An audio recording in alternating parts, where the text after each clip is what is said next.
देखो इस क्लास के अंदर हम एक टॉपिक सीखेंगे, बहुत ध्यान से समझना। गोइंग टू, क्या एक होता है गोइंग टू और एक होता है अबाउट टू। बहुत ध्यान से समझना है। जब भी कहना हो कि मैं ऐसा काम करने वाला हूं, मैं मंदिर जाने वाला हूं, मैं बुक रीड करने वाला हूं, मैं मेरी बुक लिखने वाला हूं, ऐसे सेंटेंस जिसमें यह कहना हो कि मैं ये काम करने वाला हूं, तब हम गोइंग टू यूज करते हैं या फिर अबाउट टू यूज करते हैं।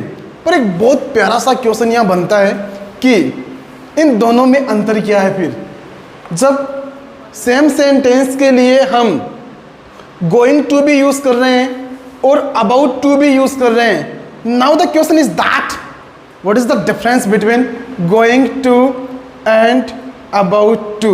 गोइंग टू का यूज वहां करना है जब आप बोलते हो मैं ये काम करने वाला हूं, पर हमें ये नहीं पता कि वो काम मैं कब करने वाला हूं। अबाउट टू का यूज आपको वहां करना है बोलने के जस्ट बाद आपको वो काम करने वाले हो। मैं थप्पड़ मारने वाला हूं, आपके बोलते ही थप्पड़ मार दिया। इन सेंटेंस को समझो, वो आने ही वाली है, जस्ट वो काम होने ही वाला है, देरी नहीं है उस काम के अंदर। दो सेंटेंस में बोलता हूं वो आने वाला है, ये नहीं पता कब आने वाला है, वो आने ही वाली है।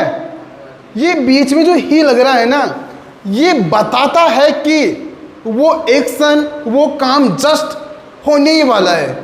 तब हम अबाउट टू यूज करते हैं। जैसे मैंने कहा आई एम, क्या जब भी मैं खुद के लिए बोलूंगा ना कि मैं ऐसा काम करने वाला हूं, आई एम गोइंग टू, क्या आई am going two by A car, मैं एक कार खरीदने वाला हूं। अब इसके अंदर ये नहीं पता मैं कब खरीदने वाला हूं। और दूसरा सेंटेंस है आई am about two by A car, मैं कार खरीदने ही वाला हूं, मतलब बस निकल ही रहे हैं। दोनों सेंटेंस में क्या अंतर है?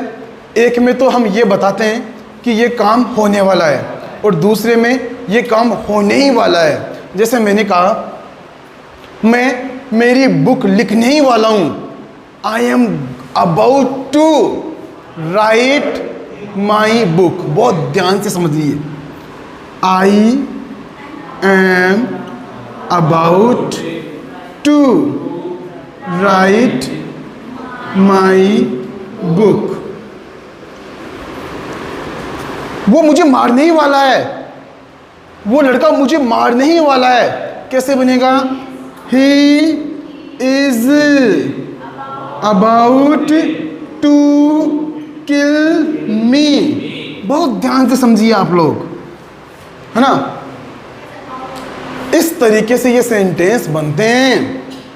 मैंने कहा वे लोग इंग्लिश सीखने वाले हैं, वे लोग इंग्लिश सीखने वाले हैं। They are going to learn English. हम लोग इस इंटरव्यू की तैयारी करने वाले हैं। We are going to prepare for this interview. ये चीज़ आप लोगों को पता होनी चाहिए। I am going to, we are going to, they are going to. I know, मुझे पता है आप ऐसा करने वाले हो, मुझे पता है तुम उस लड़की को प्रपोज करने वाले हो। बनाओ देखे तो, मुझे पता आप उस लड़की को प्रपोज करने वाले हो। I know you are going to propose her. I know, बोलो I know you are going to propose her. अच्छा सुनो, मुझे पता है तुम उस लड़की को प्रपोज करने ही वाले हो।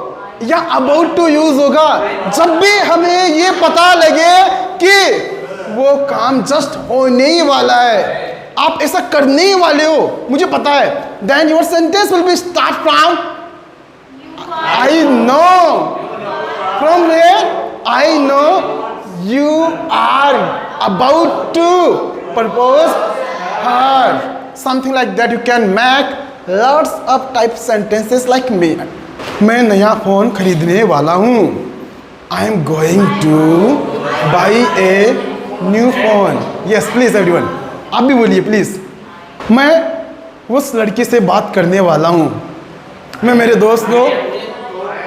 दोस्त को बताता हुआ.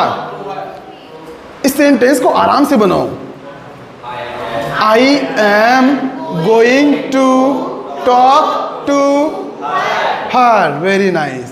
मैं उस लड़की से बात करने वाला हूँ. अगर इसी सेंटेंस को मैं थोड़ा सा घुमा के ऐसे बोलूँ, मैं आपकी नोटबुक चेक करने ही वाला हूँ.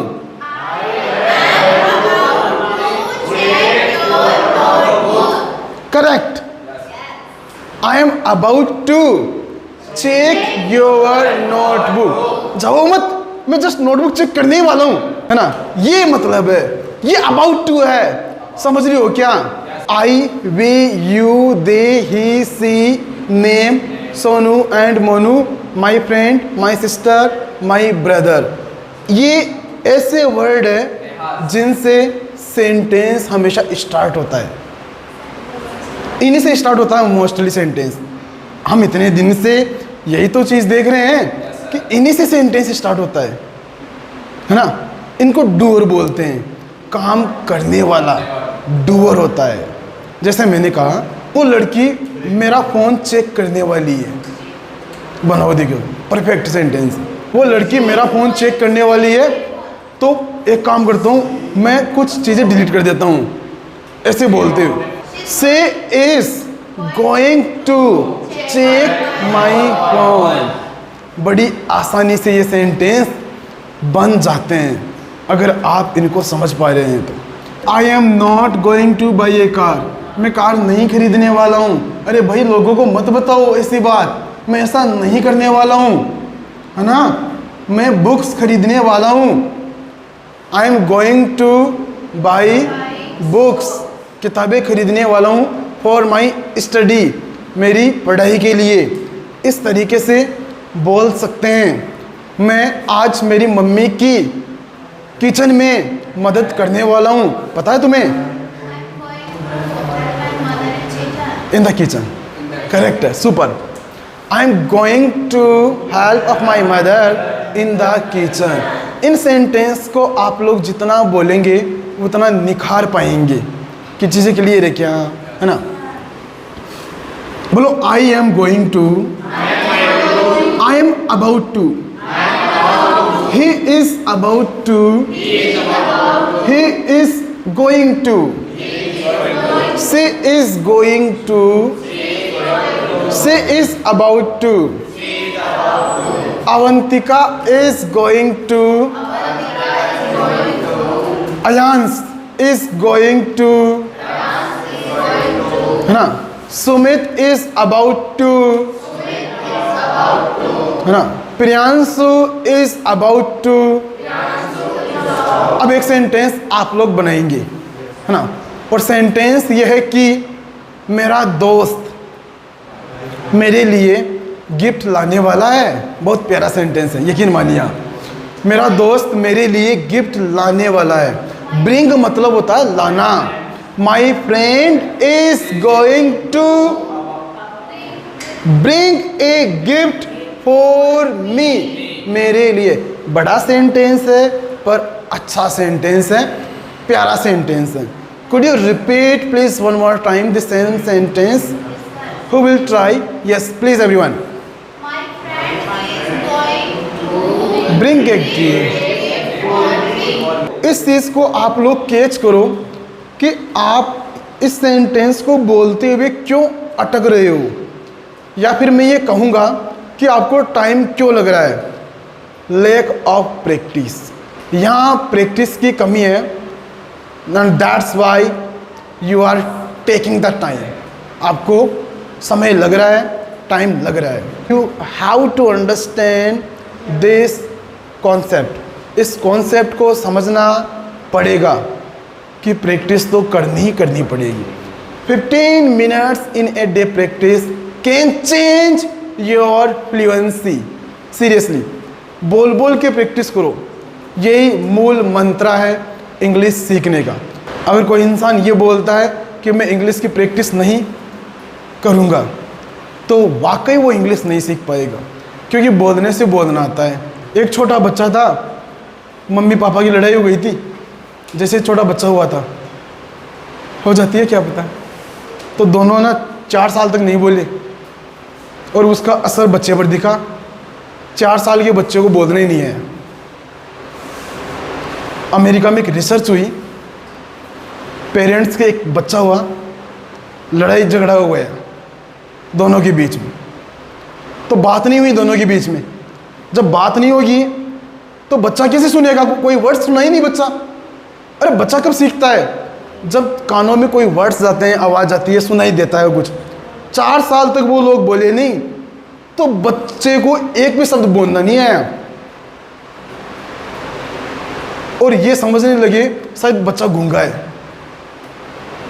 बच्चा गूंगा नहीं है, बच्चा शब्द सुना ही नहीं, वर्ड्स सुना ही नहीं, सेंटेंस सुना ही नहीं, तो वो कैसे बोलेगा? वो बहुत प्रैक्टिकल बात है, समझना पड़ेगा। हम जितना सुनते हैं ना उतना ही सीखते हैं, है ना? गाने सुनते हैं तो गाना चालू कर देते हैं हम, और कहीं नहीं तो बाथरूम में चालू कर देते हैं, है ना? वो टब रहता है और वो मग रहता है, गोल गोल घूमे जाओ, गाना गाते जाओ, सनम तेरी कसम, फिर 1 2 3 सर्दियों में समथिंग लाइक दैट। समझ रहे हो क्या? तो बाथरूम सिंगर बन जाते हैं लोग यहाँ से। सुन कर तो दुनिया बाथरूम सिंगर बन जाती है। ऐसे लोग जो केवल बाथरूम में गाना गाते हैं और कहीं गाते ही नहीं है, ऐसे लोगों को बाथरूम सिंगर कहा गया है, ये डेफिनेशन है। तो ये तमाम चीज़ें हैं। आई होप इन चीज़ों को आप समय रहते रहते समझेंगे और अपनी ज़िंदगी को धीरे से आगे लेके जाएंगे।